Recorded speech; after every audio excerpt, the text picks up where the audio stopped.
ਵਾਹਿਗੁਰੂ ਜੀ ਕਾ ਖਾਲਸਾ ਵਾਹਿਗੁਰੂ ਜੀ ਕੀ ਫਤਿਹ। सन 1857 ਜਦੋਂ ਪਹਿਲੀ ਵਾਰ ਆਜ਼ਾਦੀ ਦੀ ਜੰਗ ਲੜੀ ਗਈ। ਇਸ ਜੰਗ ਦੇ ਦੌਰਾਨ ਕੋਈ 2-4 ਹਜ਼ਾਰ ਨਹੀਂ, ਲਗਭਗ 80,000 ਤੋਂ ਵੱਧ ਦੇਸ਼ ਭਗਤਾਂ ਨੇ ਆਪਣੀਆਂ ਜਾਨਾਂ ਵਾਰ ਕੇ ਦਰਦਨਾਕ ਸ਼ਹੀਦੀਆਂ ਪ੍ਰਾਪਤ ਕੀਤੀਆਂ। ਭਾਵੇਂ ਇਹਨਾਂ ਮਹਾਨ ਸੂਰਮਿਆਂ ਦੀਆਂ ਸੱਚੀਆਂ ਸੁੱਚੀਆਂ ਸ਼ਹਾਦਤਾਂ ਦਾ ਕੋਈ ਸਾਨੀ ਨਹੀਂ, ਪਰ ਫਿਰ ਵੀ ਇੰਨੇ ਵੱਡੇ ਪੱਧਰ ਤੇ ਭਖਣ ਤੋਂ ਬਾਅਦ ਵੀ ਗੋਰੇ ਇਸ ਲਹਿਰ ਨੂੰ ਦਬਾਉਣ ਵਿੱਚ ਕਾਮਯਾਬ ਹੋ ਗਏ। ਸਭ ਤੋਂ ਵੱਡਾ ਕਾਰਨ ਲੀਡਰਸ਼ਿਪ ਤੇ ਏਕੇ ਦੀ ਕਮੀ। ਪਹਿਲੀ ਗੱਲ ਤਾਂ ਉਸ ਸਮੇਂ ਦੀਆਂ ਜ਼ਿਆਦਾਤਰ ਰਿਆਸਤਾਂ ਇਸ ਲਹਿਰ ਵਿੱਚ ਹਿੱਸਾ ਲੈਣ ਤੋਂ ਹੀ ਪਿੱਛੇ ਹਟ ਗਈਆਂ, ਤੇ ਜਿਹੜੇ ਲੜੇ ਉਹ ਵੀ ਇੱਕ ਹੋ ਕੇ ਨਹੀਂ, ਬਸ ਆਪਣੇ ਆਪਣੇ ਮਤਲਬ ਲਈ ਹੀ ਲੜੇ। ਅਸਲ 'ਚ ਜਿਹੜੇ ਭਾਰਤ ਦੀ ਪਹਿਲੀ ਜੰਗ ਦੀ ਅੱਜ ਕਿਤਾਬਾਂ 'ਚ ਗੱਲ ਕੀਤੀ ਜਾਂਦੀ ਹੈ, ਉਸ ਭਾਰਤ ਦਾ ਤਾਂ ਉਹਨਾਂ ਸਮਿਆਂ 'ਚ ਕੋਈ ਵਜੂਦ ਹੀ ਨਹੀਂ ਸੀ। ਇਹ ਸਾਰੀਆਂ ਛੋਟੀਆਂ-ਛੋਟੀਆਂ ਰਿਆਸਤਾਂ ਸਨ। ਕੋਈ ਆਪਣਾ ਖੁੱਸਿਆ ਰਾਜ ਵਾਪਸ ਲੈਣ ਲਈ ਲੜ ਰਿਹਾ ਸੀ, ਕੋਈ ਆਪਣੇ ਪੁੱਤਰ ਨੂੰ ਰਾਜ ਦਾ ਵਾਰਸ ਨਾ ਮੰਨੇ ਜਾਣ ਤੋਂ ਨਾਰਾਜ਼ ਸੀ, ਤੇ ਕਈ ਤਾਂ ਬਸ ਗੋਰਿਆਂ ਵੱਲੋਂ ਉਹਨਾਂ ਦੀ ਪੈਨਸ਼ਨ ਬੰਦ ਕੀਤੇ ਜਾਣ ਤੋਂ ਹੀ ਰੁੱਸੇ ਹੋਏ ਸਨ। ਪਰ ਅੱਜ ਕਿਸੇ ਇੱਕ ਵਿਸ਼ੇਸ਼ ਧਰਮ ਦੀਆਂ ਕਿਤਾਬਾਂ 'ਚ ਆਪਣੇ ਲੀਡਰਾਂ ਦੀਆਂ ਕਮੀਆਂ ਨੂੰ ਲੁਕਾਉਣ ਲਈ ਦੋਸ਼ ਕਿਸੇ ਹੋਰ ਤੇ ਮੜੇ ਜਾ ਰਹੇ ਹਨ। ਪ੍ਰਚਾਰ ਕੀਤਾ ਜਾ ਰਿਹਾ ਹੈ ਕਿ ਜੇ ਉਸ ਜੰਗ ਵਿੱਚ ਪੰਜਾਬ ਗੋਰਿਆਂ ਦਾ ਸਾਥ ਨਾ ਦਿੰਦਾ ਤਾਂ ਭਾਰਤ ਕਦੇ ਵੀ ਉਹ ਜੰਗ ਨਾ ਹਾਰਦਾ। ਪਰ ਅੱਜ ਆਪਾਂ ਇੱਕ ਇਹੋ ਜਿਹੇ ਦਰਦਨਾਕ ਇਤਿਹਾਸ ਦੀ ਗਾਥਾ ਨਾਲ ਜਾਣੂ ਹੋਵਾਂਗੇ ਜੋ ਇਸ ਗੱਲ ਦਾ ਪ੍ਰਤੱਖ ਪ੍ਰਮਾਣ ਹੈ ਕਿ ਭਾਵੇਂ ਕੌਮ ਲਈ ਸ਼ਹਾਦਤ ਦੇਣੀ ਹੋਵੇ ਜਾਂ ਦੇਸ਼ ਲਈ, ਪੰਜਾਬ ਦੀ ਧਰਤੀ ਦੇ ਵਸਿੰਦੇ ਕਦੇ ਵੀ ਸਿਰ ਡਾਉਣ ਤੋਂ ਪਿੱਛੇ ਨਹੀਂ ਹਟਦੇ। ਗੱਲ ਕਰਾਂਗੇ ਉਸ ਅਣਸੁਣੇ ਦਰਦਨਾਕ ਇਤਿਹਾਸ ਦੀ, ਜਦੋਂ ਸੈਂਕੜੇ ਦੇਸ਼ ਭਗਤਾਂ ਨੂੰ ਬੇਇੰਤਹਾ ਤਸੀਹੇ ਦੇਣ ਤੋਂ ਬਾਅਦ ਅਧਮਰੀ ਹਾਲਤ ਵਿੱਚ ਦਫਨ ਕਰਕੇ ਸ਼ਹੀਦ ਕਰ ਦਿੱਤਾ ਗਿਆ, ਤੇ ਦਹਾਕਿਆਂ ਤੱਕ ਉਹਨਾਂ ਲਾਸ਼ਾਂ ਦੇ ਉੱਤੇ ਸ੍ਰੀ ਗੁਰੂ ਗ੍ਰੰਥ ਸਾਹਿਬ ਜੀ ਦਾ ਪ੍ਰਕਾਸ਼ ਕਰਕੇ ਗੁਰੂ ਮਹਾਰਾਜ ਦੀ ਬੇਅਦਬੀ ਹੁੰਦੀ ਰਹੀ। ਪਰ ਸ਼ੁਰੂ ਕਰਨ ਤੋਂ ਪਹਿਲਾਂ ਜੇ ਤੁਸੀਂ ਇਸ ਚੈਨਲ ਤੇ ਨਵੇਂ ਆਏ ਹੋ ਜਾਂ WhatsApp ਤੇ ਇਹ ਵੀਡੀਓ ਤੁਹਾਨੂੰ ਕਿਸੇ ਸੱਜਣ ਨੇ ਸ਼ੇਅਰ ਕੀਤਾ ਹੈ ਤਾਂ YouTube ਤੇ ਪਹੁੰਚ ਕੇ ਸਕਸੈਸ ਦਾ ਰਾਹ ਚੈਨਲ ਨੂੰ ਸਬਸਕ੍ਰਾਈਬ ਕਰਕੇ ਬੈਲ ਆਈਕਨ ਜ਼ਰੂਰ ਪ੍ਰੈਸ ਕਰ ਦਿਓ, ਤਾਂ ਜੋ ਸਿੱਖ ਇਤਿਹਾਸ ਨਾਲ ਜੁੜੇ ਇਸ ਤਰ੍ਹਾਂ ਦੇ ਸ਼ਾਨਦਾਰ ਵੀਡੀਓਜ਼ ਤੁਹਾਡੇ ਤੱਕ ਪਹੁੰਚਦੇ ਰਹਿਣ। ਇਸ ਚੈਨਲ ਤੇ ਕਈ ਸ਼ਾਨਦਾਰ ਵੀਡੀਓਜ਼ ਮੌਜੂਦ ਹਨ ਜੋ ਤੁਹਾਨੂੰ ਜ਼ਰੂਰ ਪਸੰਦ ਆਉਣਗੇ। ਜਨਰਲ ਜ਼ੋਰਾਵਰ ਸਿੰਘ, ਉਹ ਸੂਰਮਾ ਜਿਹਦਾ ਮਾਸ ਖਰੀਦ ਕੇ ਦੁਸ਼ਮਣ ਘਰਾਂ ਨੂੰ ਲੈ ਗਏ। ਗੱਦਾਰੀ ਕਾਰਨ ਕਿਵੇਂ ਹੋਈ ਸਰਦਾਰ ਹਰੀ ਸਿੰਘ ਨਲੂਆ ਦੀ ਸ਼ਹੀਦੀ। ਮਾਣਯੋਗ ਸਿੱਖ ਇਤਿਹਾਸ, ਜਦੋਂ ਦਿੱਲੀ ਫਤਿਹ ਕਰਕੇ ਬਾਦਸ਼ਾਹ ਦਾ ਤਖਤ ਪੁੱਟ ਕੇ ਸਿੰਘ ਅੰਮ੍ਰਿਤਸਰ ਲੈ ਗਏ ਸਨ। ਕੀ ਸ਼੍ਰੀ ਗੁਰੂ ਗੋਬਿੰਦ ਸਿੰਘ ਜੀ ਨੇ 3 ਵਿਆਹ ਕਰਵਾਏ ਸਨ। ਜੰਗਨਾਮਾ ਮੁਲਤਾਨ, ਸਿੱਖ ਇਤਿਹਾਸ ਦੀ ਸਭ ਤੋਂ ਖਤਰਨਾਕ ਜੰਗ। ਸਰਦਾਰ ਊਧਮ ਸਿੰਘ ਨੇ ਜਨਰਲ ਡਾਇਰ ਨੂੰ ਗੋਲੀ ਨਹੀਂ ਮਾਰੀ ਸੀ। ਕੀ ਮਾਤਾ ਭਾਗ ਕੌਰ ਜੀ ਗੁਰੂ ਗੋਬਿੰਦ ਸਿੰਘ ਜੀ ਸਾਹਮਣੇ ਨਗਨ ਰਹਿੰਦੇ ਸਨ। ਸੰਤ ਭਿੰਡਰਾਂਵਾਲਾ ਤੇ ਰਾਵਣ ਵਿੱਚ ਕੀ ਸਮਾਨਤਾ ਸੀ। ਮਹਾਰਾਜਾ ਰਣਜੀਤ ਸਿੰਘ ਤੋਂ ਬਾਅਦ ਸਿੱਖ ਰਾਜ ਦਾ ਅੰਤ ਕਿਵੇਂ ਹੋਇਆ। ਇਤਿਹਾਸ ਦੇ ਜਿਹੜੇ ਟੌਪਿਕ ਬਾਰੇ ਤੁਸੀਂ ਸੋਚਦੇ ਹੋ ਕਿ ਤੁਹਾਨੂੰ ਸਭ ਕੁਝ ਪਤਾ ਹੈ, ਪਹਿਲਾ ਵੀਡੀਓ ਉਸੇ ਟੌਪਿਕ ਦਾ ਦੇਖਿਓ, ਤੁਹਾਨੂੰ 100 ਨਵੀਆਂ ਗੱਲਾਂ ਪਤਾ ਲੱਗਣਗੀਆਂ। ਜਸਵੰਤ ਸਿੰਘ ਖਾਲੜਾ ਤੇ ਰਿਸਰਚ ਚੱਲ ਰਹੀ ਹੈ। ਕਮੈਂਟ ਕਰਕੇ ਦੱਸਿਓ ਕਿ ਇਸ ਤੋਂ ਇਲਾਵਾ ਤੁਸੀਂ ਹੋਰ ਕਿਹੜੇ ਟੌਪਿਕ ਤੇ ਵੀਡੀਓ ਦੇਖਣਾ ਚਾਹੁੰਦੇ ਹੋ। ਭਾਈ ਬੋਤਾ ਸਿੰਘ ਗਰਜਾ ਸਿੰਘ, ਬਾਬਾ ਜੀਵਨ ਸਿੰਘ ਜੀ, यह एक बड़ी ही इंटरेस्टिंग बुक है ते सिख भी निकलिया गया। इस विच गल कीती गई है कि किस तरह हिंदू धर्म वालों कई घट गिणती कौमां नूं निगलन तो बाद हुण वारी सिखां दी है। इस तो इलावा तुहाडा कोई होर मनपसंद टॉपिक होवे तां भी जरूर दस्सिओ। ਇਹ कहानी शुरू हुंदी है 30 जुलाई 1857 ਨੂੰ, ਜਦੋਂ ਦੇਸ਼ ਦੀਆਂ ਲਗਭਗ ਸਾਰੀਆਂ ਛਾਉਣੀਆਂ ਵਿੱਚ ਵਿਦਰੋਹ ਛਿੜ ਚੁੱਕਿਆ ਸੀ। ਲਾਹੌਰ ਦੀ ਸਾਈਂ ਮੀਆਂ ਮੀਰ ਕੰਟੋਨਮੈਂਟ ਵਿੱਚ ਵੀ ਅੰਦਰੋਂ ਅੰਦਰੀ ਵਿਦਰੋਹ ਦੀ ਅੱਗ ਸੁਲਗ ਰਹੀ ਸੀ। ਗੋਰੇ ਅਫਸਰਾਂ ਨੂੰ ਵੀ ਇਸ ਗੱਲ ਦਾ ਅੰਦਾਜ਼ਾ ਹੋ ਚੁੱਕਿਆ ਸੀ। ਇਸ ਲਈ 16, 26 ਤੇ 49 ਰੈਜੀਮੈਂਟ, ਜਿਨ੍ਹਾਂ ਤੋਂ ਸਭ ਤੋਂ ਜ਼ਿਆਦਾ ਖਤਰਾ ਸੀ, ਇਸ ਦੇ ਸਾਰੇ ਫੌਜੀਆਂ ਤੋਂ ਹਥਿਆਰ ਵਾਪਸ ਲੈ ਕੇ ਉਹਨਾਂ ਨੂੰ ਬੈਰਕਾਂ ਵਿੱਚ ਬੰਦ ਕਰ ਦਿੱਤਾ ਗਿਆ।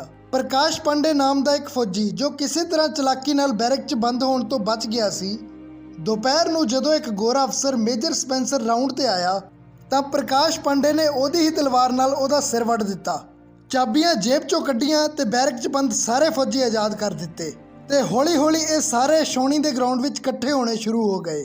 ਗੋਰੇ ਅਫਸਰ ਵੀ ਤੁਰੰਤ ਹਰਕਤ ਵਿੱਚ ਆ ਗਏ। ਉਹਨਾਂ ਪੰਜਾਬ ਰੈਜੀਮੈਂਟ ਦੇ ਹੁਣੇ ਭਰਤੀ ਹੋਏ ਜਵਾਨਾਂ ਤੋਂ ਇਹਨਾਂ ਬਾਗੀ ਫੌਜੀਆਂ ਤੇ ਅੰਨ੍ਹੇਵਾਹ ਗੋਲੀਆਂ ਚਲਵਾ ਦਿੱਤੀਆਂ। ਕਾਫੀ ਫੌਜੀ ਉੱਥੇ ਹੀ ਗੋਲੀਆਂ ਦਾ ਸ਼ਿਕਾਰ ਹੋ ਕੇ ਸ਼ਹੀਦ ਹੋ ਗਏ, ਪਰ ਫਿਰ ਵੀ ਵੱਡੀ ਗਿਣਤੀ ਵਿੱਚ ਇਹ ਬਾਗੀ ਸੂਰਮੇ ਉੱਥੋਂ ਭੱਜਣ ਵਿੱਚ ਕਾਮਯਾਬ ਹੋ ਗਏ। ਇਹਨਾਂ ਦਾ ਮੁੱਖ ਟੀਚਾ ਪਹਿਲਾਂ ਅੰਮ੍ਰਿਤਸਰ ਦੀ ਮੁੱਖ ਛਾਉਣੀ ਤੱਕ ਪਹੁੰਚਣ ਦਾ ਤੇ ਫਿਰ ਉੱਥੋਂ ਦੇ ਫੌਜੀਆਂ ਨੂੰ ਨਾਲ ਲੈ ਕੇ ਦਿੱਲੀ ਵੱਲ ਕੂਚ ਕਰਨ ਦਾ ਸੀ। ਅਗਲੇ ਦਿਨ 31 ਜੁਲਾਈ ਦੀ ਦੁਪਹਿਰ ਤੱਕ ਇਹ ਫੌਜੀਆਂ ਦਾ ਜੱਥਾ ਡੱਡੀਆ ਪਿੰਡ ਦੇ ਲਾਗੇ ਰਾਵੀ ਦਰਿਆ ਦੇ ਕੰਢੇ ਤੱਕ ਪਹੁੰਚ ਗਿਆ। ਪਰ ਹੁਣ ਮੁਸ਼ਕਿਲ ਇਹ ਸੀ ਕਿ ਜੁਲਾਈ ਦੇ ਬਰਸਾਤੀ ਮੌਸਮ ਵਿੱਚ ਰਾਵੀ ਦਰਿਆ ਪੂਰੇ ਉਫਾਨ ਤੇ ਸੀ, ਜਿਸ ਨੂੰ ਪਾਰ ਕਰਨਾ ਹੁਣ ਉਹਨਾਂ ਲਈ ਸਭ ਤੋਂ ਵੱਡੀ ਚੁਣੌਤੀ ਸੀ। ਉਹਨਾਂ ਲਾਗੇ ਤੁਰੇ ਫਿਰਦੇ ਪਿੰਡ ਦੇ ਵਸਨੀਕਾਂ ਤੋਂ ਕੋਈ ਇਹੋ ਜਿਹੀ ਥਾਂ ਪੁੱਛੀ ਜਿੱਥੋਂ ਇਸ ਦਰਿਆ ਨੂੰ ਪਾਰ ਕਰਨਾ ਥੋੜਾ ਸੌਖਾ ਹੋਵੇ। ਅੱਗੇ ਦੀ ਅੱਗੇ ਜਦੋਂ ਇਹ ਸੂਚਨਾ ਪਿੰਡ ਦੇ ਚੌਕੀਦਾਰ ਸੁਲਤਾਨ ਖਾਨ ਤੱਕ ਪਹੁੰਚੀ ਤਾਂ ਉਹ ਤੁਰੰਤ ਆ ਕੇ ਫੌਜੀਆਂ ਨੂੰ ਮਿਲਿਆ ਤੇ ਕਹਿਣ ਲੱਗਾ ਕਿ ਆਜ਼ਾਦੀ ਤਾਂ ਤੁਹਾਨੂੰ ਮੈਨੂੰ ਸਭ ਨੂੰ ਚਾਹੀਦੀ ਹੈ। ਤੁਸੀਂ ਮੇਰੇ ਬੱਚਿਆਂ ਵਰਗੇ ਭੁੱਖਣ ਭਾਣੇ ਕੱਲ ਦੇ ਭਟਕ ਰਹੇ ਹੋ। ਤੁਸੀਂ ਥੋੜਾ ਚਿਰ ਇੱਥੇ ਇੰਤਜ਼ਾਰ ਕਰੋ, ਮੈਂ ਤੁਹਾਡੇ ਲਈ ਲੰਗਰ ਪਾਣੀ ਦਾ ਇੰਤਜ਼ਾਮ ਕਰਦਾ ਹਾਂ। 2 ਦਿਨਾਂ ਤੋਂ ਭੁੱਖਣ ਭਾਣੇ ਵਿਚਾਰੇ ਫੌਜੀ ਪ੍ਰਸ਼ਾਦਾ ਪਾਣੀ ਛਕਣ ਲਈ ਉੱਥੇ ਰੁਕ ਗਏ, ਪਰ ਉਹਨਾਂ ਵਿਚਾਰਿਆਂ ਨੂੰ ਕੀ ਪਤਾ ਸੀ ਕਿ ਇਹ ਉਹਨਾਂ ਦੀ ਜ਼ਿੰਦਗੀ ਦੀ ਸਭ ਤੋਂ ਵੱਡੀ ਭੁੱਲ ਸਾਬਤ ਹੋਣ ਵਾਲੀ ਹੈ। ਉਸ ਸਰਕਾਰੀ ਚਮਚੇ ਚੌਕੀਦਾਰ ਨੇ ਤੁਰੰਤ ਫੌਜੀਆਂ ਦੀ ਖਬਰ ਸੋਢੀਆਂ ਪਿੰਡ ਦੇ ਤਹਿਸੀਲਦਾਰ ਪ੍ਰਾਣਨਾਥ ਕੋਲ ਪਹੁੰਚਾ ਦਿੱਤੀ। ਤਹਿਸੀਲਦਾਰ ਨੇ 1 ਮਿੰਟ ਵੀ ਗਵਾਏ ਬਿਨਾਂ ਆਪ ਕੋਲ ਦੇ ਨੇੜੇ ਤੇੜੇ ਦੇ ਅਫਸਰਾਂ ਕੋਲ ਜਿੰਨੀ ਵੀ ਫੌਜ ਸੀ ਤੁਰੰਤ ਦਰਿਆ ਵੱਲ ਤੋਰ ਦਿੱਤੀ। ਨਾਲ ਹੀ ਉਸਨੇ ਅੰਮ੍ਰਿਤਸਰ ਦੇ ਡੀਸੀ ਫਰੈਡਰਿਕ ਹੈਨਰੀ ਕੂਪਰ ਨੂੰ ਵੀ ਸੰਦੇਸ਼ਾ ਭੇਜ ਦਿੱਤਾ, ਜੋ ਕਿ ਅਤ ਦਰਜੇ ਦਾ ਜ਼ਾਲਮ ਬੰਦਾ ਸੀ। ਸ਼ਾਮੀ ਤਕਰੀਬਨ 4 ਵਜੇ ਤੱਕ ਕੂਪਰ ਵੀ ਆਪਣੀ ਵੱਡੀ ਗਿਣਤੀ ਦੀ ਹਥਿਆਰਬੰਦ ਫੌਜ ਲੈ ਕੇ ਉੱਥੇ ਪਹੁੰਚ ਗਿਆ। ਇਹਨਾਂ ਸਭ ਨੇ ਰਲ ਕੇ ਇਹਨਾਂ ਬਾਗੀ ਫੌਜੀਆਂ ਨੂੰ ਚਾਰੇ ਪਾਸਿਓਂ ਘੇਰਾ ਪਾ ਲਿਆ, ਜੋ ਕਿ ਬਿਲਕੁਲ ਨਿਹੱਥੇ ਸਨ। ਕੁਝ ਫੌਜਾਂ ਨਾਲ ਸੰਘਰਸ਼ ਕਰਦੇ ਤੇ ਕੁਝ ਦਰਿਆ 'ਚ ਛਾਲ ਮਾਰਨ ਦੀ ਕੋਸ਼ਿਸ਼ ਕਰਦਿਆਂ ਜ਼ਾਲਮਾਂ ਦੀਆਂ ਗੋਲੀਆਂ ਦਾ ਸ਼ਿਕਾਰ ਹੋ ਗਏ। ਕੁਝ ਦਰਿਆ 'ਚ ਕੁੱਦਣ 'ਚ ਵੀ ਕਾਮਯਾਬ ਹੋ ਗਏ। ਉਹਨਾਂ ਨੂੰ ਫੜਨ ਲਈ ਵੀ ਅਗਲੇ ਥਾਣੇ ਤੱਕ ਸੰਦੇਸ਼ੇ ਭੇਜ ਕੇ ਮਗਰ ਫੌਜ ਲਾ ਦਿੱਤੀ ਗਈ। ਅਸਲ 'ਚ ਜਿਹੜੇ ਜਿੰਨੀ ਛੇਤੀ ਸ਼ਹੀਦ ਹੋ ਗਏ ਉਹ ਉਨੇ ਹੀ ਸੌਖੇ ਰਹੇ, ਕਿਉਂਕਿ ਬਾਕੀਆਂ ਨਾਲ ਤਾਂ ਜਿਹੜਾ ਕਹਿਰ ਵਾਪਰਨ ਵਾਲਾ ਸੀ ਉਹ ਸੁਣ ਕੇ ਮੌਤ ਵੀ ਕੰਬ ਜਾਂਦੀ। ਕਿਉਂਕਿ ਡੀਸੀ ਹੈਨਰੀ ਕੂਪਰ ਇਹਨਾਂ ਬਾਗੀਆਂ ਨੂੰ ਸਬਕ ਸਿਖਾਉਣ ਲਈ ਆਪਣੇ ਨਾਲ ਅੰਮ੍ਰਿਤਸਰ ਲਿਜਾਣਾ ਚਾਹੁੰਦਾ ਸੀ।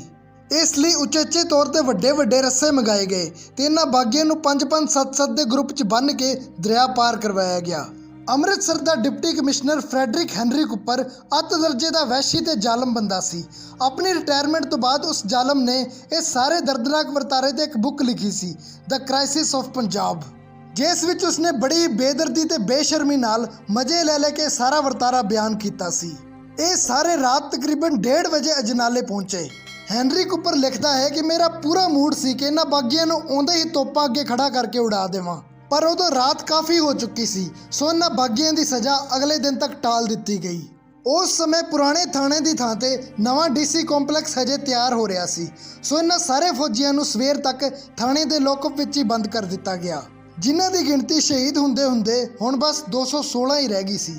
ਜਿਹੜੇ ਫੌਜੀ ਉਸ ਸਮੇਂ ਦਰਿਆ 'ਚ ਛਾਲ ਮਾਰ ਕੇ ਫਰਾਰ ਹੋ ਗਏ ਸਨ, ਉਹਨਾਂ 'ਚੋਂ ਵੀ 66 ਫੌਜੀਆਂ ਨੂੰ ਅੱਗੇ ਸ਼ਾਹਪੁਰਾ ਦੇ ਕੋਲ ਗ੍ਰਿਫਤਾਰ ਕਰਕੇ ਤੜਕੇ ਸਵੇਰੇ 3:30 ਵਜੇ ਤੱਕ ਇੱਥੇ ਲਿਆਂਦਾ ਗਿਆ। ਉਹਨਾਂ ਨਾਲ ਤਾਂ ਰਾਹ ਵਿੱਚ ਇੰਨੀ ਜ਼ਿਆਦਾ ਕੁੱਟਮਾਰ ਕੀਤੀ ਗਈ ਸੀ ਕਿ ਹੁਣ ਉਹਨਾਂ 'ਚੋਂ ਜ਼ਿਆਦਾਤਰ ਤੋਂ ਤਾਂ ਖਲੋਤਾ ਹੀ ਨਹੀਂ ਜਾ ਰਿਹਾ ਸੀ। ਹੁਣ ਪਹਿਲੇ ਲੋਕਅਪ ਵਿੱਚ ਤਾਂ ਥਾਂ ਹੈ ਨਹੀਂ ਸੀ, ਸੋ ਇਹਨਾਂ ਸਾਰੇ 66 ਫੌਜੀਆਂ ਨੂੰ ਇੱਕ 6x6 ਦੇ ਛੋਟੇ ਜਿਹੇ ਬੈਰਕ ਵਿੱਚ ਤੂੜੀ ਵਾਂਗੂ ਤੁੰਨ ਕੇ ਤਾੜ ਦਿੱਤਾ ਗਿਆ। ਅਗਲੀ ਤਰੀਕ ਸੀ 1 ਅਗਸਤ, ਬਕਰੀਦ ਦਾ ਦਿਨ।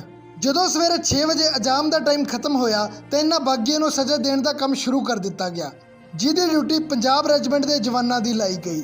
10-10 ਦੇ ਗਰੁੱਪ ਵਿੱਚ ਇਹਨਾਂ ਨੂੰ ਬੈਰਕ 'ਚੋਂ ਕੱਢ ਕੇ ਲਿਆਇਆ ਜਾਂਦਾ ਤੇ ਸਾਹਮਣੇ ਖੜੇ ਹਥਿਆਰਬੰਦ ਫੌਜੀ ਫੈਰ ਮਾਰ ਕੇ ਛਾਤੀ ਪਾੜ ਦਿੰਦੇ ਤੇ ਫਿਰ ਇਹਨਾਂ ਸਾਰਿਆਂ ਨੂੰ ਘਸੀਟ ਕੇ ਇੱਕ ਥਾਂ ਤੇ ਇਕੱਠਾ ਕਰ ਦਿੱਤਾ ਜਾਂਦਾ।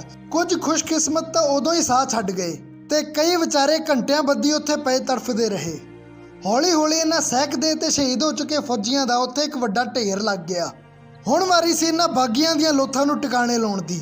ਹੈਨਰੀ ਲਿਖਦਾ ਹੈ ਕਿ ਪਹਿਲਾਂ ਅਸੀਂ ਇਹਨਾਂ ਨੂੰ ਸਾੜਨ ਦਾ ਮਨ ਬਣਾਇਆ, ਪਰ ਇੰਨੀ ਵੱਡੀ ਗਿਣਤੀ ਵਿੱਚ ਲੱਕੜਾਂ ਮਹਿੰਗੀਆਂ ਬਹੁਤ ਪੈਂਦੀਆਂ, ਨਾਲ ਹੀ ਮਹਾਂਮਾਰੀ ਫੈਲਣ ਦਾ ਵੀ ਖਤਰਾ ਸੀ। ਉੱਥੋਂ 100 ਮੀਟਰ ਦੀ ਦੂਰੀ ਤੇ ਇੱਕ ਸੁੱਕਾ ਪਾਣੀ ਰਹਿਤ ਖੂਹ ਸੀ। ਹੈਨਰੀ ਕੂਪਰ ਦੇ ਆਰਡਰ ਤੇ ਇਹਨਾਂ ਮਰੇ ਤੇ ਮਰਨ ਕਿਨਾਰੇ ਸਹਿਕਦੇ ਪਏ ਸਾਰੇ ਫੌਜੀਆਂ ਨੂੰ ਚੁੱਕ ਕੇ ਉਸ ਖੂਹ ਵਿੱਚ ਸੁੱਟ ਦਿੱਤਾ ਗਿਆ। ਹਜੇ ਉੱਤੋਂ ਮਿੱਟੀ ਪਾ ਕੇ ਪੂਰ ਨਹੀਂ ਲੱਗੇ ਸੀ ਕਿ ਉਹਨਾਂ ਨੂੰ ਚੇਤੇ ਆਇਆ ਕਿ ਉਸ ਨਿੱਕੇ ਬੈਰਕ 'ਚ ਬੰਦੇ ਉਹ 66 ਫੌਜੀ ਤਾਂ ਰਹਿ ਹੀ ਗਏ। ਡੀਸੀ ਨੇ ਤੁਰੰਤ ਉਹਨਾਂ ਨੂੰ ਕੱਢ ਕੇ ਲਿਆਉਣ ਦਾ ਹੁਕਮ ਦਿੱਤਾ। 6x8 ਦੇ ਉਸ ਬੈਰਕ ਵਿੱਚ 66 ਫੌਜੀ ਤੂੜੀ ਵਾਂਗ ਤੁੰਨੇ ਹੋਏ ਸਨ। ਬਰਸਾਤੀ ਮੌਸਮ ਵਿੱਚ ਉਮਸ ਤੇ ਆਕਸੀਜਨ ਦੀ ਕਮੀ ਕਰਕੇ ਉਹਨਾਂ ਦਾ ਬੁਰਾ ਹਾਲ ਹੋ ਚੁੱਕਿਆ ਸੀ। ਉੱਤੋਂ ਇਹ ਸਾਰੇ ਬੁਰੀ ਤਰ੍ਹਾਂ ਜ਼ਖਮੀ ਤੇ ਕਈ ਦਿਨਾਂ ਤੋਂ ਭੁੱਖੇ ਸਨ। ਅਧਮਰੀ ਹਾਲਤ ਵਿੱਚ ਉਹਨਾਂ ਨੂੰ ਤੋੜਦੇ ਘਸੀਟਦੇ ਉੱਥੋਂ ਤੱਕ ਲਿਆਂਦਾ ਗਿਆ। ਸਵੇਰ ਤੋਂ ਸ਼ੁਰੂ ਹੋਈ ਇਸ ਕਤਲੇਆਮ ਦੀ ਖੇਡ ਤੋਂ ਹੁਣ ਤੱਕ ਹੈਨਰੀ ਬੋਰ ਹੋ ਚੁੱਕਿਆ ਸੀ। ਉਸਨੇ ਕਿਹਾ ਕਿ ਇਹ ਸਾਰੇ ਤਾਂ ਵੈਸੇ ਹੀ ਮਰਨ ਵਾਲੀ ਹਾਲਤ ਵਿੱਚ ਹਨ, ਇਹਨਾਂ ਤੇ ਕੀ ਗੋਲੀਆਂ ਤੇ ਟਾਈਮ ਵੇਸਟ ਕਰਨਾ, ਇਹਨਾਂ ਨੂੰ ਐਵੇਂ ਚੁੱਕ ਕੇ ਖੂਹ ਵਿੱਚ ਸੁੱਟ ਦਿਓ ਤੇ ਫਟਾਫਟ ਮਿੱਟੀ ਪਾ ਕੇ ਕੰਮ ਖਤਮ ਕਰੋ। ਇਹਨਾਂ 66 ਚੋਂ 65 ਫੌਜੀਆਂ ਨੂੰ ਇਸੇ ਤਰ੍ਹਾਂ ਜਿਉਂਦੇ ਹੀ ਖੂਹ ਵਿੱਚ ਸੁੱਟ ਕੇ ਪਹਿਲਾਂ ਵਾਲੇ ਫੌਜੀਆਂ ਦੇ ਨਾਲ ਮਿੱਟੀ ਪਾ ਕੇ ਪੂਰ ਦਿੱਤਾ ਗਿਆ। ਮਿੱਟੀ ਪਾਉਣ ਤੋਂ ਪਹਿਲਾਂ ਇਹਨਾਂ ਫੌਜੀਆਂ ਤੇ ਚੂਨਾ ਤੇ ਕੋਲਾ ਵੀ ਛਿੜਕਿਆ ਗਿਆ ਤਾਂ ਜੋ ਇਹ ਲੋਥਾਂ ਛੇਤੀ ਗਲ ਜਾਣ। ਬਾਅਦ ਵਿੱਚ ਜਦੋਂ ਇਸ ਖੂਹ ਦੀ ਖੁਦਾਈ ਕੀਤੀ ਗਈ ਤਾਂ ਇਹਦੇ 'ਚੋਂ ਕਈ ਪਿੰਜਰ ਖੜੀ ਹਾਲਤ ਵਿੱਚ ਮਿਲੇ ਸਨ, ਕਿਉਂਕਿ ਜਿਉਂਦਾ ਆਦਮੀ ਹਮੇਸ਼ਾ ਬਚਣ ਲਈ ਸੰਘਰਸ਼ ਕਰਦਾ ਹੈ ਤੇ ਕਿਸ ਤਰ੍ਹਾਂ ਉਹ ਫੌਜੀ ਤੜਪ ਕੇ ਸ਼ਹੀਦ ਹੋਏ ਹੋਣਗੇ, ਇਹ ਗੱਲ ਤਾਂ ਸੋਚ ਕੇ ਹੀ ਲੂਈ ਕੰਡੇ ਖੜੇ ਹੋ ਜਾਂਦੇ ਹਨ। ਇੱਕ ਫੌਜੀ ਜਿਹੜਾ ਬਹੁਤ ਜ਼ਿਆਦਾ ਜ਼ਖਮੀ ਸੀ, ਉਸ ਨੂੰ ਕੁਈਨ ਵਿਕਟੋਰੀਆ ਨੂੰ ਤੋਹਫੇ ਵਜੋਂ ਪੇਸ਼ ਕਰਨ ਲਈ ਰੱਖ ਲਿਆ ਗਿਆ। ਪਰ ਕੁਈਨ ਤਾਂ ਕਦੇ ਇੰਡੀਆ ਆਈ ਹੀ ਨਹੀਂ, ਸੋ ਰਿਟਾਇਰਮੈਂਟ ਤੋਂ ਬਾਅਦ ਹੈਨਰੀ ਉਸ ਦਾ ਸਿਰ ਵੱਢ ਕੇ ਆਪਣੇ ਨਾਲ ਲੰਡਨ ਲੈ ਗਿਆ ਤੇ ਉੱਥੇ ਜਾ ਕੇ ਉਸਨੇ ਕੁਈਨ ਵਿਕਟੋਰੀਆ ਨੂੰ ਤੋਹਫੇ ਵਜੋਂ ਪੇਸ਼ ਕੀਤਾ। ਆਪਣੇ ਸਾਥੀਆਂ ਦੇ ਨਾਲ ਸ਼ਹੀਦ ਹੋ ਜਾਂਦਾ ਤਾਂ ਉਹ ਵਿਚਾਰਾ ਵੀ ਮੁਕਤੀ ਪਾ ਲੈਂਦਾ। ਇਲਾਜ ਤਾਂ ਉਹਦਾ ਕਿੰਨਾ ਕੁ ਕਰਾਇਆ ਹੋਊਗਾ ਕਿ ਇਸ ਤਰ੍ਹਾਂ ਉਸ ਵਿਚਾਰੇ ਨੇ ਟੁੱਟੇ ਹੱਥਾਂ ਪੈਰਾਂ ਨਾਲ ਆਪਣੀ ਜ਼ਿੰਦਗੀ ਬਤੀਤ ਕੀਤੀ ਹੋਊਗੀ, ਸਮਝ ਤੋਂ ਪਰੇ ਹੈ। ਹੈਨਰੀ ਆਪਣੀ ਕਿਤਾਬ ਵਿੱਚ ਲਿਖਦਾ ਹੈ ਕਿ ਉਸ ਖੂਹ ਵਿੱਚ ਗਾਂ ਦੀ ਪੂਜਾ ਕਰਨ ਵਾਲੇ ਤੇ ਗਾਂ ਦਾ ਮਾंस ਖਾਣ ਵਾਲੇ, ਅੱਲਾਹੂ ਅਕਬਰ ਕਹਿਣ ਵਾਲੇ ਤੇ ਜੋ ਬੋਲੇ ਸੋਨਿਆਲ ਦਾ ਨਾਰਾ ਲਾਉਣ ਵਾਲੇ, ਇਹ ਸਾਰੇ ਇਕੱਠੇ ਹੀ ਦਫਨ ਸਨ। ਮਤਲਬ ਕਿ ਉਹਨਾਂ ਫੌਜੀਆਂ ਵਿੱਚ ਇਕੱਲੇ ਸਿੱਖ ਨਹੀਂ, ਹਿੰਦੂ ਤੇ ਮੁਸਲਮਾਨ ਵੀਰ ਵੀ ਨਾਲ ਹੀ ਸਨ। ਉਹ ਆਪਣੇ ਸ਼ਾਤਿਰ ਦਿਮਾਗ ਦੀ ਤਾਰੀਫ ਕਰਦੇ ਹੋਏ ਕਿਤਾਬ ਵਿੱਚ ਲਿਖਦਾ ਹੈ ਕਿ ਮੈਂ ਸਿਰਫ 48 ਘੰਟਿਆਂ ਦੇ ਵਿੱਚ ਪੰਜਾਬ ਦੀ ਧਰਤੀ ਤੇ ਪੰਜਾਬ ਦੇ ਲੋਕਾਂ ਤੋਂ ਹੀ ਇੰਨੇ ਵਹਿਸ਼ੀਪੁਣੇ ਨਾਲ ਸੈਂਕੜੇ ਪੰਜਾਬੀ ਮਰਾ ਦਿੱਤੇ, ਉਹ ਵੀ ਆਪਣੇ ਇੱਕ ਵੀ ਗੋਰੇ ਸਿਪਾਹੀ ਦਾ ਨੁਕਸਾਨ ਕਰਾਏ ਬਿਨਾਂ। ਇਹ ਉਹਦੇ ਲਈ ਜਿੰਨੇ ਮਾਣ ਦੀ ਗੱਲ ਸੀ, ਸਾਡੇ ਲਈ ਓਨੇ ਹੀ ਸ਼ਰਮ ਦੀ ਕਿ ਕਿਸ ਤਰ੍ਹਾਂ ਗੋਰੇ ਸਾਨੂੰ ਆਪਸ 'ਚ ਲੜਾ ਕੇ ਸਾਡੇ ਤੇ ਰਾਜ ਕਰਦੇ ਰਹੇ। ਵੈਸੇ ਸ਼ਰਮ ਦੀ ਗੱਲ ਤਾਂ ਇਹ ਵੀ ਹੈ ਕਿ ਇਹਨਾਂ ਗੋਰਿਆਂ ਨੇ ਆਪਣੇ ਮਹਾਨ ਸੂਰਮਿਆਂ ਦੀ ਇੱਕ ਇੱਕ ਛੋਟੀ ਚੀਜ਼ ਸਾਂਭ ਕੇ ਰੱਖੀ ਹੋਈ ਹੈ ਤੇ ਕਿ ਸਾਡੇ ਸੂਰਮਿਆਂ ਦੀਆਂ ਸ਼ਹਾਦਤਾਂ ਇੰਨੀਆਂ ਸਸਤੀਆਂ ਹਨ ਕਿ ਜਿੱਥੇ ਇੱਕ ਦੋ ਨਹੀਂ ਸੈਂਕੜਿਆਂ ਦੀ ਗਿਣਤੀ ਵਿੱਚ ਸੂਰਮੇ ਸ਼ਹੀਦ ਹੋਏ ਹਨ, ਅਸੀਂ ਉਹ ਪਵਿੱਤਰ ਥਾਂ ਵੀ ਸਾਂਭ ਕੇ ਨਹੀਂ ਰੱਖ ਸਕੇ ਜਿੱਥੇ ਸਮਾਰਕ ਬਣਾ ਕੇ ਸਾਨੂੰ ਮੱਥੇ ਟੇਕਣੇ ਚਾਹੀਦੇ ਸਨ। ਸਦੀਆਂ ਤੱਕ ਉਸ ਥਾਂ ਨੂੰ ਭੂਤਾਂ ਵਾਲਾ ਖੂਹ ਤੇ ਕਾਲਿਆਂ ਵਾਲਾ ਖੂਹ ਕਹਿ ਕੇ ਭੰਡਿਆ ਜਾਂਦਾ ਰਿਹਾ ਤੇ ਬਾਅਦ ਵਿੱਚ ਇਸ ਥਾਂ ਤੇ ਗੁਰਦੁਆਰਾ ਸਾਹਿਬ ਉਸਾਰ ਦਿੱਤਾ ਗਿਆ ਤੇ ਜਿੱਥੇ ਸੈਂਕੜੇ ਲਾਸ਼ਾਂ ਦਫਨ ਸਨ, ਠੀਕ ਉਹਦੇ ਉੱਤੇ ਸ੍ਰੀ ਗੁਰੂ ਗ੍ਰੰਥ ਸਾਹਿਬ ਜੀ ਦਾ ਪ੍ਰਕਾਸ਼ ਕਰਕੇ ਲਗਭਗ 4 ਦਹਾਕਿਆਂ ਤੱਕ ਅਣਜਾਣੇ ਵਿੱਚ ਗੁਰੂ ਮਹਾਰਾਜ ਦੀ ਬੇਅਦਬੀ ਕੀਤੀ ਜਾਂਦੀ ਰਹੀ। ਆਖਿਰਕਾਰ ਡਾਕਟਰ ਸੁਰਿੰਦਰ ਕੋਸ਼ਟ ਦੇ ਪ੍ਰਯਾਸਾਂ ਨਾਲ ਇਹ ਥਾਂ ਲੱਭੀ ਗਈ ਤੇ ਖੁਦਾਈ ਕਰਕੇ ਇਹਨਾਂ ਸ਼ਹੀਦਾਂ ਦੇ ਪਿੰਜਰ ਬਾਹਰ ਕੱਢੇ ਗਏ ਤੇ ਉਹਨਾਂ ਦੀਆਂ ਅੰਤਿਮ ਰਸਮਾਂ ਕੀਤੀਆਂ ਗਈਆਂ। ਪਰ ਅੱਜ ਵੀ ਪੂਰੀ ਸੱਚਾਈ ਤੋਂ ਅਸੀਂ ਮੀਲਾਂ ਦੂਰ ਹਾਂ। ਪ੍ਰਕਾਸ਼ ਪਾਂਡੇ ਜਿਹਦੇ ਤੇ ਮੇਜਰ ਸਪੈਂਸਰ ਦੇ ਕਤਲ ਦਾ ਪਰਚਾ ਦਰਜ ਸੀ, ਥਾਣੇ 'ਚ ਲਿਖਿਤ ਰਿਕਾਰਡ ਹੋਣ ਕਰਕੇ ਸਿਰਫ ਉਹਨੂੰ ਛੱਡ ਦਈਏ ਤਾਂ ਅਸੀਂ ਬਾਕੀ ਸੈਂਕੜੇ ਸਿੰਘਾਂ 'ਚੋਂ ਕਿਸੇ ਦਾ ਨਾਂ ਤੱਕ ਵੀ ਨਹੀਂ ਜਾਣਦੇ। ਡਾਕਟਰ ਸੁਰਿੰਦਰ ਕੋਸ਼ਟ ਦੇ ਉਪਰਾਲਿਆਂ ਨਾਲ ਇਹਨਾਂ ਸ਼ਹੀਦਾਂ ਬਾਰੇ ਤਾਂ ਖੁਲਾਸਾ ਹੋ ਗਿਆ, ਪਰ ਹਜੇ ਪਤਾ ਨਹੀਂ ਕਿੰਨੇ ਇਹੋ ਜਿਹੇ ਸ਼ਹੀਦ ਹੋਣਗੇ ਜੋ ਬਣਦੇ ਸਨਮਾਨ ਦੀ ਉਡੀਕ ਕਰ ਰਹੇ ਹੋਣਗੇ। ਵੀਡੀਓ ਪਸੰਦ ਆਇਆ ਹੋਵੇ ਤਾਂ ਲਾਈਕ ਕਰਕੇ ਇਸ ਨੂੰ ਅੱਗੇ ਵੱਧ ਤੋਂ ਵੱਧ ਸ਼ੇਅਰ ਜ਼ਰੂਰ ਕਰਿਓ ਤਾਂ ਜੋ ਹਰ ਕੋਈ ਇਹਨਾਂ ਗੁੰਮਨਾਮ ਸ਼ਹੀਦਾਂ ਦੇ ਇਤਿਹਾਸ ਬਾਰੇ ਜਾਣ ਸਕੇ। ਕਮੈਂਟ ਕਰਕੇ ਜ਼ਰੂਰ ਦੱਸਿਓ ਕਿ ਅਗਲਾ ਵੀਡੀਓ ਤੁਸੀਂ ਕਿਸ ਟੌਪਿਕ ਤੇ ਦੇਖਣਾ ਚਾਹੁੰਦੇ ਹੋ। ਨਵੀਆਂ ਜਾਣਕਾਰੀਆਂ ਨਾਲ ਡੇਲੀ ਅਪਡੇਟ ਰਹਿਣ ਲਈ ਸਾਨੂੰ ਇੰਸਟਾਗ੍ਰਾਮ ਤੇ ਫੋਲੋ ਵੀ ਕਰ ਲਿਓ ਤੇ ਸਬਸਕ੍ਰਾਈਬ ਕਰਕੇ ਜਾਣ ਤੋਂ ਪਹਿਲਾਂ ਕਮੈਂਟ ਬਾਕਸ ਵਿੱਚ ਵਾਹਿਗੁਰੂ ਜੀ ਲਿਖ ਕੇ ਆਪਣੀ ਹਾਜ਼ਰੀ ਜ਼ਰੂਰ ਲਵਾ ਦਿਓ। ਵਾਹਿਗੁਰੂ ਜੀ ਕਾ ਖਾਲਸਾ, ਵਾਹਿਗੁਰੂ ਜੀ ਕੀ ਫਤਿਹ।